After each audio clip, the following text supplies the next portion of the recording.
தவக்காலத்தின் 2ஆம் நாளாகிய இன்று நாம் சிந்தனைக்கு செவிமடுப்போம்.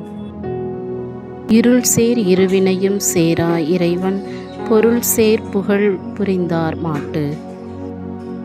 கடவுளின் மெய்யான புகழை விரும்பி அவரிடம் அன்பு செலுத்தி வாழ்பவரிடம் அறியாமையால் விளையும் நல்வினை தீவினை ஆகிய இருவகை வினைகளும் சேர்வதில்லை.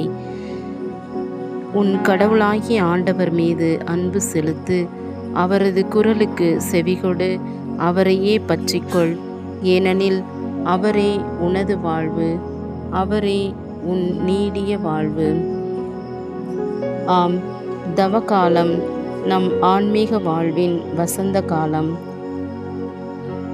மரங்களில் இலைகள் உதிர்வதால் வெறுமையாக மரங்கள் நின்றாலும் புதிய இலைகள் துளிர்க்கும் வரை அந்த மரங்கள் பொறுமையோடு காத்திருக்கிறது. புதிய இலைகள் துளிர்க்கும் போது மரங்களுக்கு வசந்த காலமாகிறது.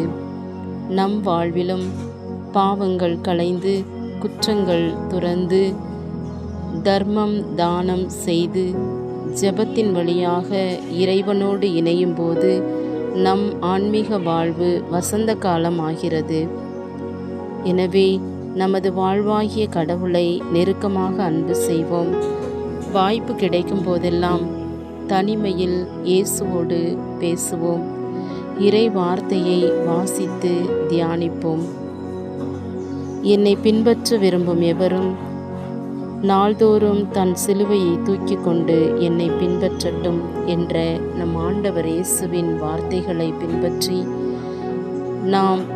நம் வாழ்வில் அன்றாடம் சந்திக்கும் சிறு சிறு சிலுவைகள், துன்பங்கள், மனக்கவலைகள், மன உளைச்சல்கள், தனிமைகள், நமது குடும்ப உறவுகளுக்காக நாம் உழைக்கும் உழைப்பு, அதனால் உண்டாகும் வலி வேதனை அனைத்தையும் நமது சிலுவைகளாக சுமந்து கொண்டு ஏற்றுக்கொண்டு மகிழ்வோடு நமது குடும்ப வாழ்வை, நமது உறவு வாழ்வை, நமது பணி வாழ்வை தொடர்ந்து ஆண்டவரோடு ஆண்டவருக்காக நமது குடும்ப உறவுகளுக்காக செய்து வாழும்போது நாமும் அன்றாடம் சிலுவையை சுமந்து இயேசுவை பின்பற்றுபவர்கள் ஆகிறோம்.